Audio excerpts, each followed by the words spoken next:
agrego sobre Quijano que vi la conferencia de Aníbal Quijano sobre justo Sí. este tema, es muy interesante para que Bueno, quiere agregar al texto, a la me lectura. parece que está bueno lo que decía hoy del intercambio, que no tiene que ser solo vertical, digamos, sino que es importante que haya un intercambio horizontal entre, entre todos y todas.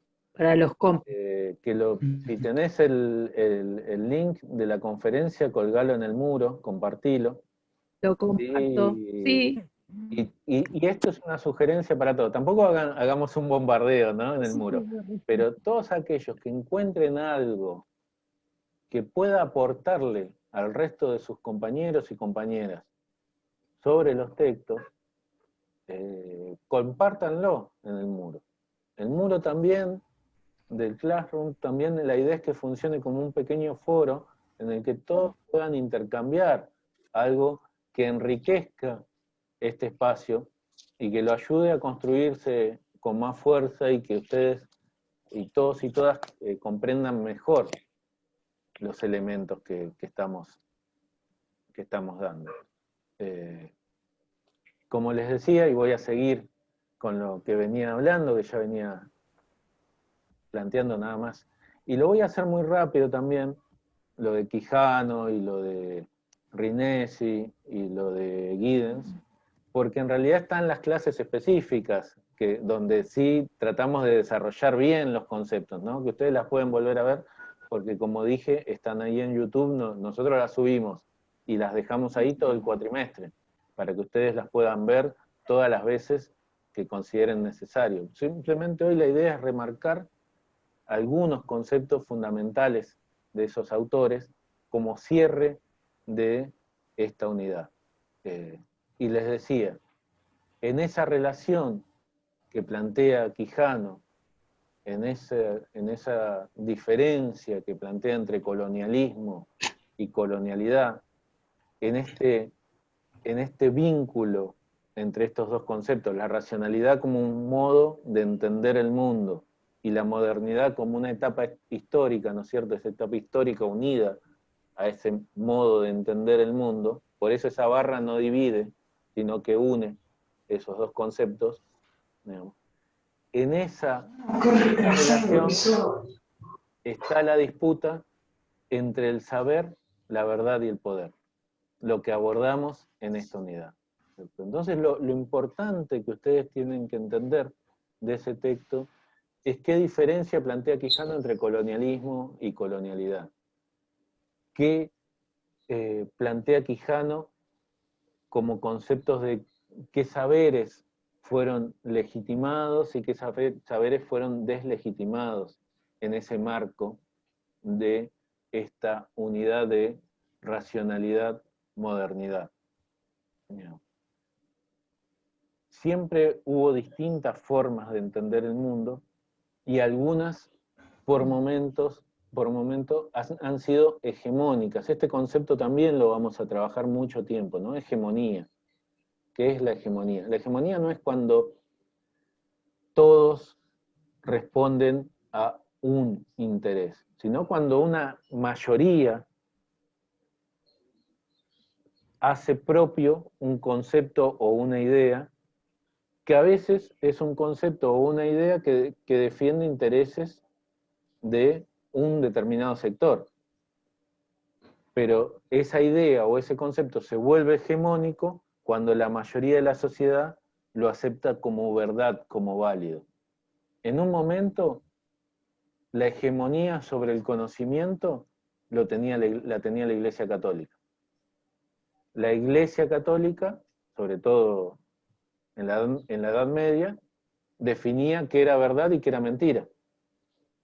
Y los curas, como representantes de la Iglesia Católica, decían ellos qué era verdad y qué era mentira, quién tenía el poder y quién debía tener el poder y quién no. Digamos, la estructura en ese momento de esos estados feudales con los reyes, digamos, como principal referente de ese estado feudal, supuestamente era porque Dios los había elegido para gobernar. Siempre había una validación de ese poder desde quien tenía el discurso hegemónico, que era, en el caso europeo, ¿no es cierto?, la Iglesia Católica. Luego, ese discurso hegemónico comenzó a perder fuerza y comenzó a tomar fuerza otro discurso que se transformó en hegemónico, el de la ciencia. El de la ciencia desde el punto de vista europeo también. La centralidad europea estuvo siempre marcada y el discurso europeo fue durante muchísimo tiempo el discurso hegemónico. Hoy está en crisis, pero sigue siendo probablemente el principal discurso sobre cómo entender el mundo. Y tenemos que comprender que eso es, digamos, lo que nos plantea la ciencia, lo que nos plantea la religión, lo que nos plantean las teorías políticas. Nos explican cómo es el mundo desde su punto de vista y obviamente cómo actuar en consecuencia para construir lo que nosotros denominamos un orden social. Ese orden social fue de una manera siglos atrás, es de otra manera hoy y será de otra manera en el futuro, pero cuando nosotros nacemos y nos criamos en un orden social, pensamos que siempre, nos da la sensación de que siempre fue así, y que siempre las cosas son así, y de que en todo el mundo las cosas son así. ¿Cierto? Entonces, nos criamos en una familia que tiene una estructura, y conocemos otras familias en nuestro barrio que tienen una estructura similar. Entonces creemos que todas las familias siempre fueron así, y que todo el mundo vivió en familia. Nos criamos en estructuras donde, por ejemplo, nosotros tenemos un sistema democrático donde elegimos y votamos a nuestro presidente, a nuestro gobernador, a nuestro intendente, a nuestros diputados. Y lo naturalizamos, como que eso es lo que debe ser. Y hay otros sistemas en otras partes del mundo, distintos. Y hay otras formas de construir vínculos en otras partes del mundo, distintos. Y a lo largo de la historia, los vínculos fueron distintos. No nos imaginamos ahora la posibilidad de que estemos en una plaza y alguien caiga con un montón de personas encadenadas, que las lleve hasta el medio de la plaza y que las empiece a vender. Y que otros las compren. Sin embargo, en algún momento de la historia eso ocurrió. La esclavitud duró muchísimos años. Y estaba totalmente naturalizada, y la gente lo veía como normal. Sí. Bueno, ahí vino el vendedor de esclavos, y los que podían comprar esclavos los compraban. Estaba naturalizado ese orden social. Nosotros lo que tenemos que entender es que el orden social es construido, es coyuntural, corresponde a ese momento histórico y corresponde a esa sociedad en ese momento histórico. Incluso en nuestro país, el orden social no ha sido siempre igual. El orden social actual argentino no es el mismo orden social de mediados del siglo XX, ni es el mismo orden social de principios del siglo XX o del siglo XIX. Solo por señalar o remarcar lo que estaba diciendo recién, respecto de que elegimos presidente y gobernadores. Bueno, en algún momento no existía ese sistema político. La democracia en Argentina empezó en 1916. Luego, tampoco hasta mediados del siglo las mujeres no votaban. Entonces, el orden social de ese momento lo naturalizaba y parecía que estaba bien que sean solo los hombres los que pudieran elegir. Con el tiempo, los derechos de las mujeres empezaron a ser un reclamo. pero durante mucho tiempo el derecho de la mujer, o la mujer como digamos, un igual que tenía los mismos derechos, las mismas obligaciones y las mismas capacidades, estaba totalmente negado. Y no hace mucho. En los 90 había toda una discusión todavía sobre qué rol tenía que tener la mujer en nuestra sociedad. Hoy esa discusión sigue firme. Y hoy en muchos trabajos, aún por cobra menos. Entonces, eso tiene que ver con el orden social y con la naturalización. Muchas cosas. Después nosotros ahora lo vamos a ver igual con otros autores, pero uno de los autores que nos plantea eso y que es importante es Rinesi. Cuando Rinesi nos habla de Hobbes y cuando nos habla de Maquiavelo, también nos habla de orden social, ¿cierto? Sobre todo con Maquiavelo, perdón, sobre todo con Hobbes, cuando nos explica el Leviatán. Bueno, nos dice, no, el orden social no es divino, como se creía antes. El orden social es construido.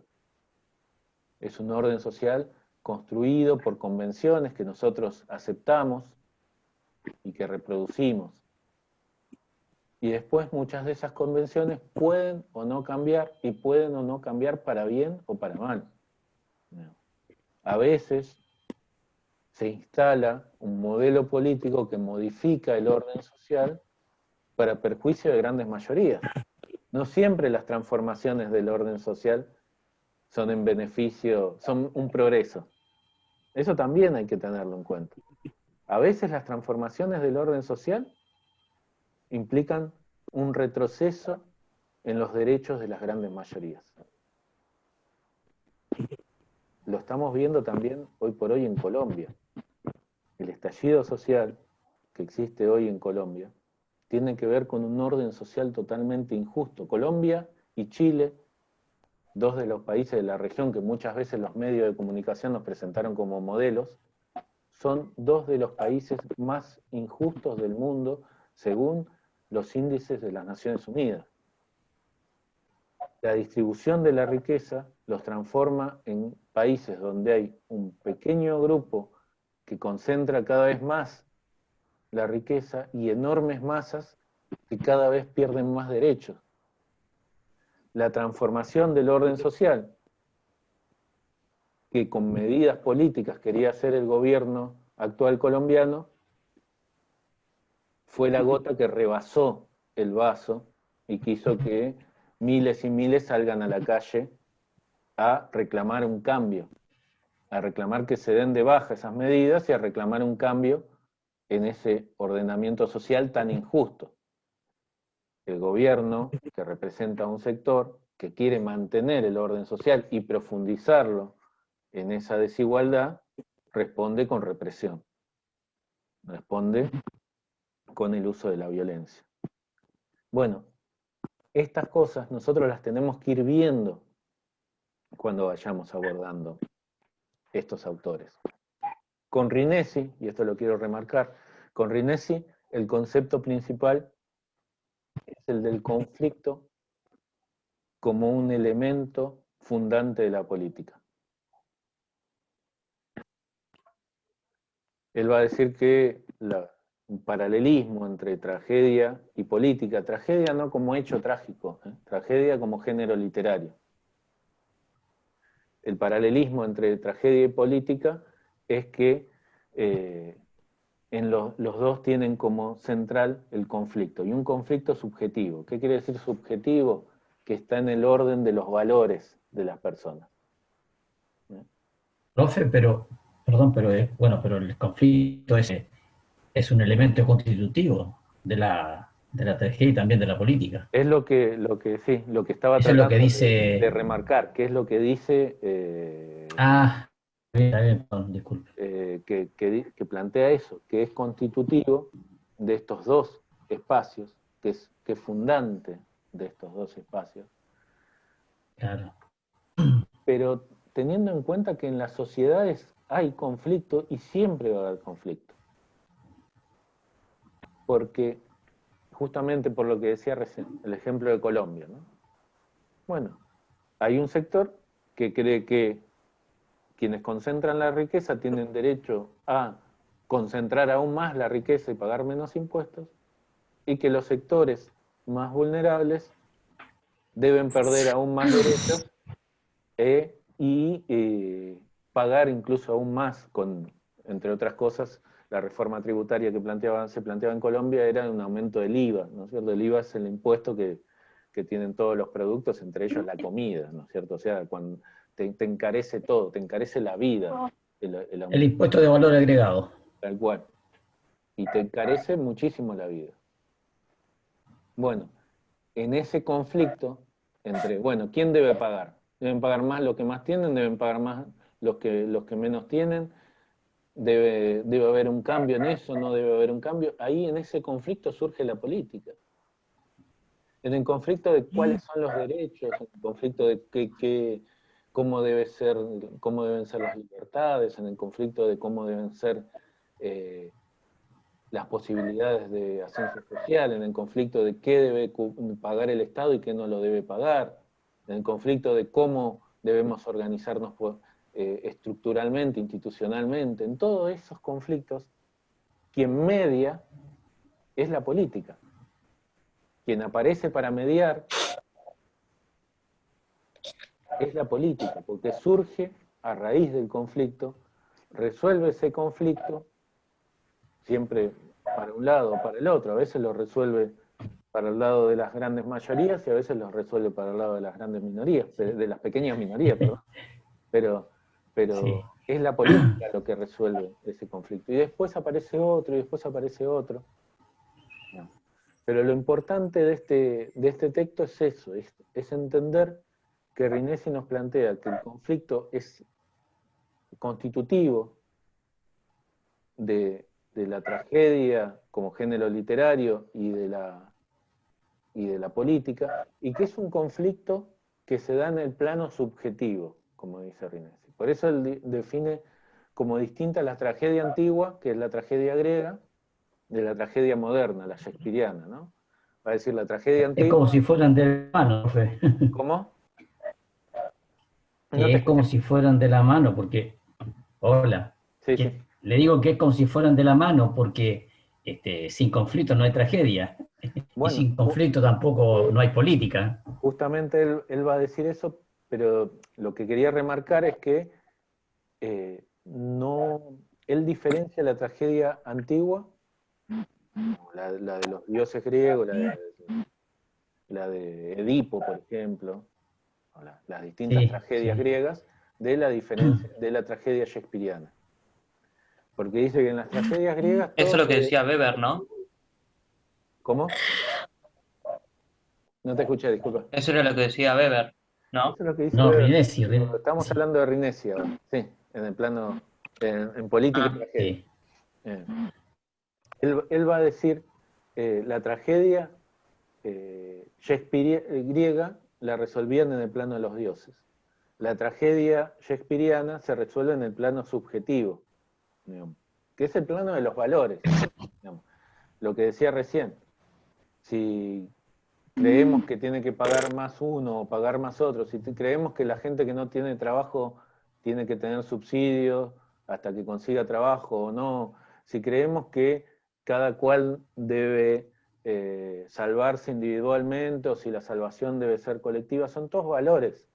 Entonces esos valores que nosotros tenemos, cada uno y cada una de nosotros tenemos, nos hacen tomar decisiones subjetivas, porque somos sujetos sociales, cargados de todos esos conceptos y de todos esos valores. Entonces, lo definimos de manera subjetiva. Cuando votamos, votamos de manera subjetiva. Votamos por un proyecto de país o votamos por otro proyecto de país. Votamos por un proyecto de país más inclusivo o votamos por un proyecto de país más individualista. Digamos. Y las distintas gamas que puede haber de candidatos, ¿no es cierto?, representando uno u otro.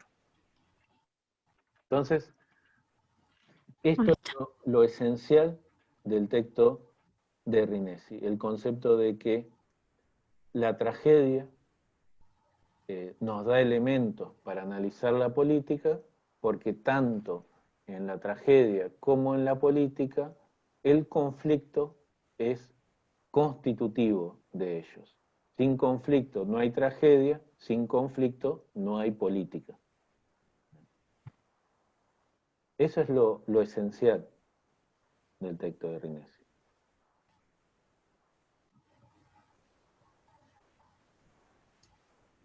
Lo que Profe, también, puedo agregar, me pareció ilustrativa la definición de política.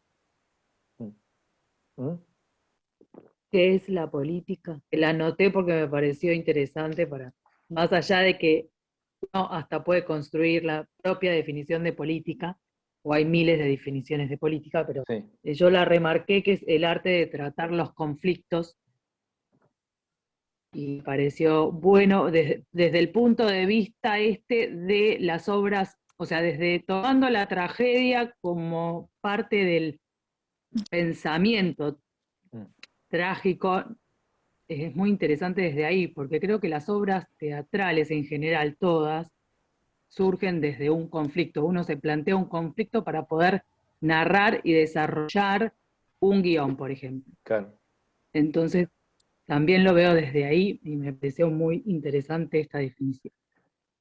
Creo que es lo que resume, y estuvo muy bien, que me alegra que lo hayas remarcado, es lo que resume esta discusión, ¿no? La política como el arte de abordar los conflictos que surgen en la sociedad. Y en el caso de la tragedia, él va a decir la tragedia shakespeariana y toma Hamlet puntualmente, ¿no? Como ejemplo, porque, bueno, ustedes saben, los que habrán leído o habrán visto la película o conocerán la obra de Shakespeare, El príncipe. Hamlet El es, príncipe. sí, Hamlet es un príncipe de Sí, Dinamarca, al que su padre es asesinado y le aparece el fantasma del padre para decirle que fue asesinado y le pide que lo vengue, ¿no es cierto? Que vengue su muerte. Entonces, Hamlet, el asesino del padre, es el nuevo marido de la madre, Marido de la mamá. y es el rey Sí. de Dinamarca. Entonces, Hamlet entra en duda, digamos, aquella famosa escena, ¿no? De ser o no ser, él con la calavera en la mano, digamos, lo que plantea es la duda en torno a los valores, ¿no es cierto? El conflicto interno, el conflicto subjetivo, digamos, el conflicto de valores. ¿Qué hago? ¿Lo mato y vengo a mi padre y cumplo con el mandato paterno? ¿O no lo mato, permito que mi madre sea feliz, porque aparentemente está feliz con este nuevo cónyuge, y además no sostengo esta tradición de la traición en la política, del asesinato y de muerto el rey, viva el rey, ¿no es cierto? De ir cambiando todo el tiempo de mandatario a través de la violencia, digamos. Entonces entra en Hamlet este conflicto que se resuelve en el plano subjetivo, que se resuelve en el plano de los valores. Y lo que nos va a decir Rinesi, bueno, en la política es lo mismo. En la política los conflictos se resuelven en el plano subjetivo, en el plano de los valores. Apoyamos un proyecto político porque convenimos con esos valores, o apoyamos otro proyecto político porque convenimos con otros valores. Y ese dilema de esta conflictividad se resuelve en el plano subjetivo. En el tema el texto de Anthony Giddens, ese es un texto, yo creo que lo planteé en la última clase, es un texto mucho más estructurado, mucho más rígido. Profe, perdón. Sí.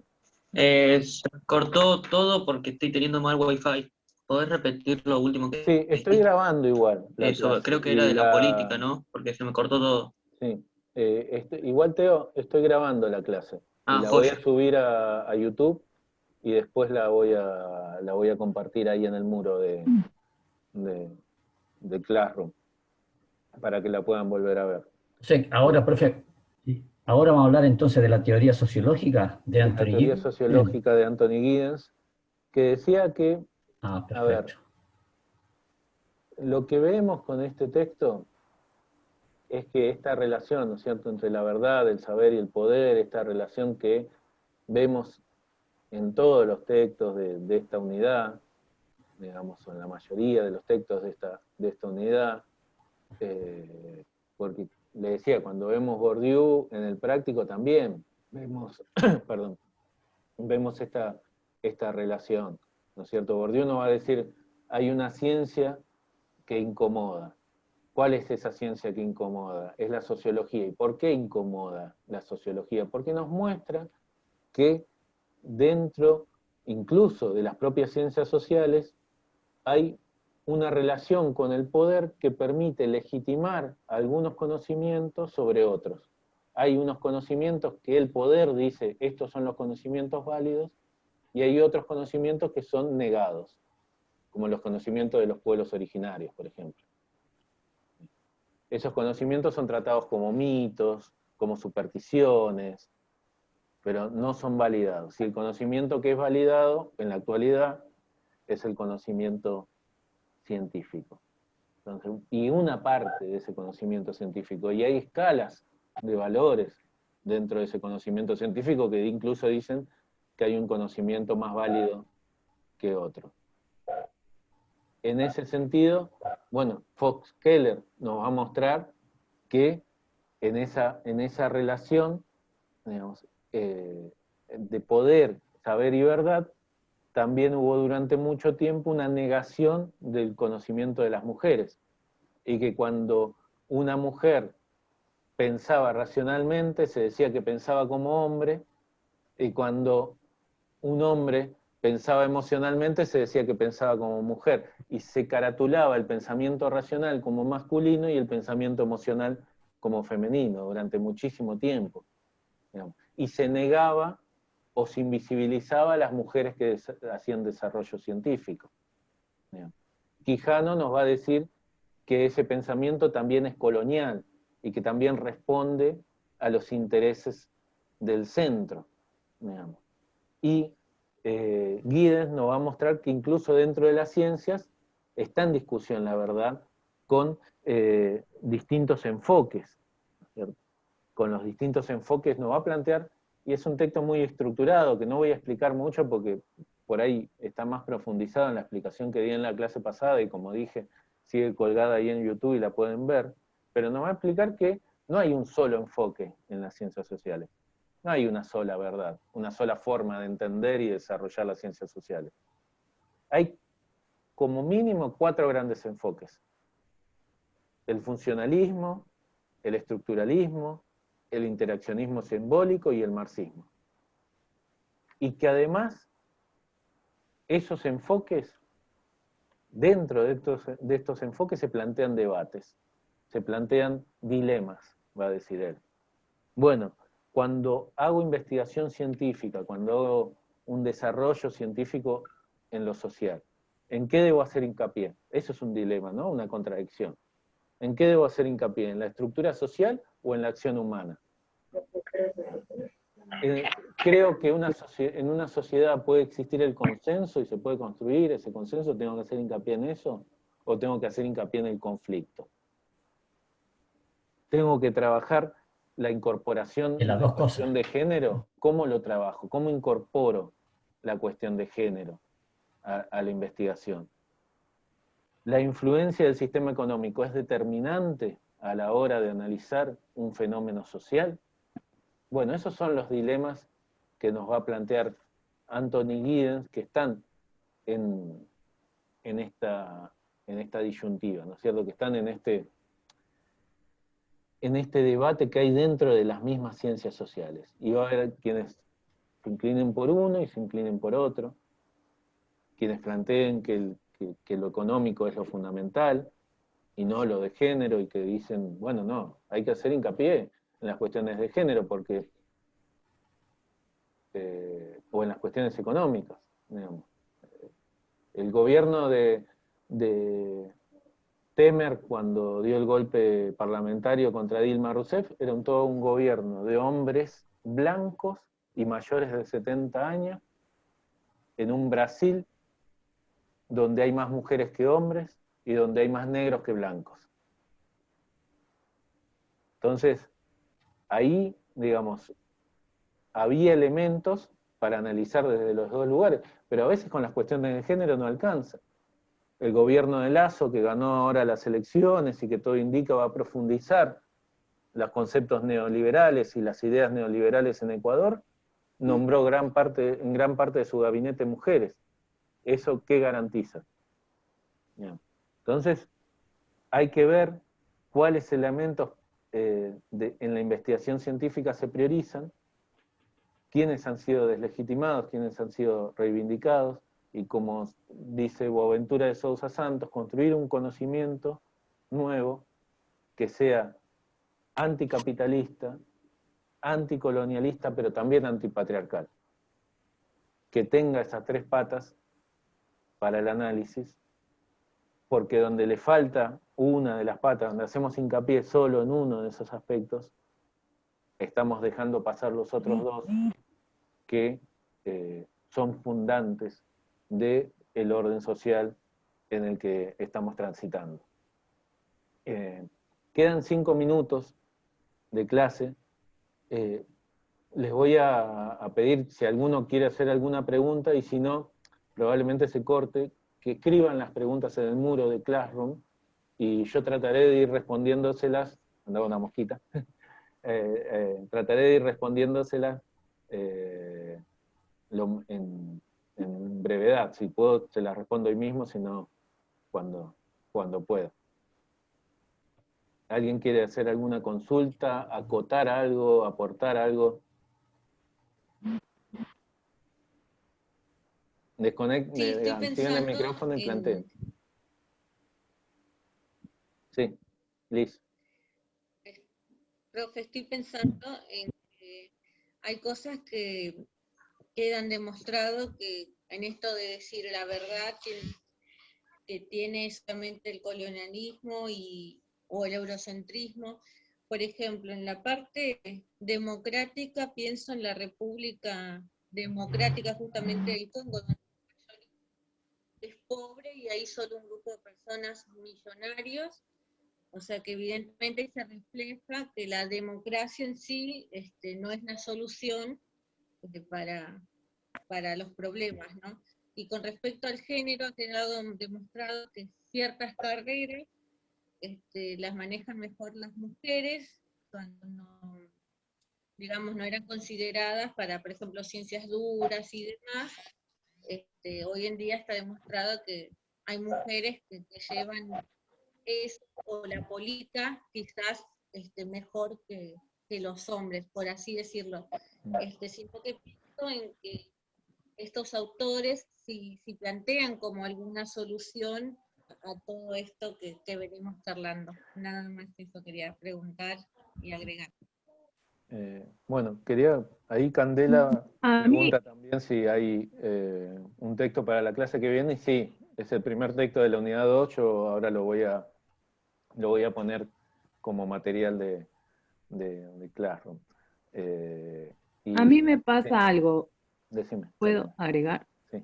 Me pasa algo que no sé si lo hago naturalmente, pero muchas veces me tengo que situar en el contexto para poder comprender, porque no es lo mismo estar en América Latina que estar o en África o en Europa.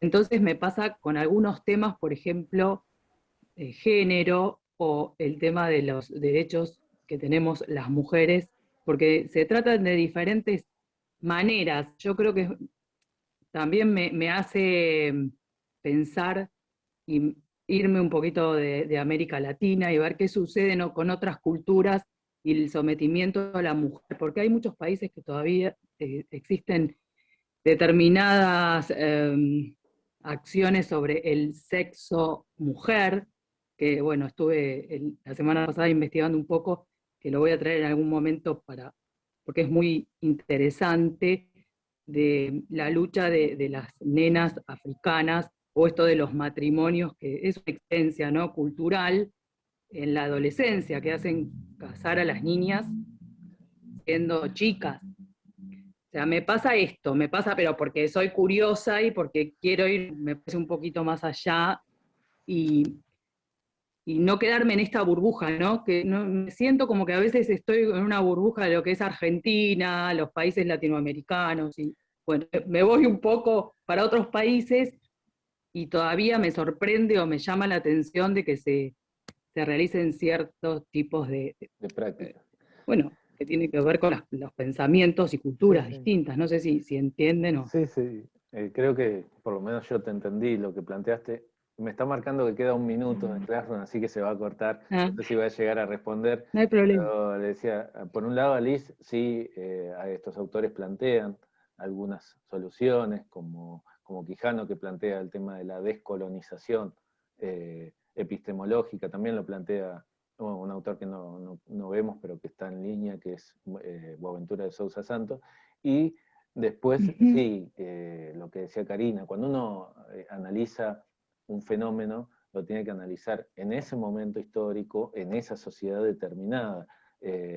Incluso estaba pensando que el maltrato incluso a las mujeres, o la violencia, o la opresión todavía de género, no hay que irnos muy lejos. Dentro de Argentina, en distintas zonas,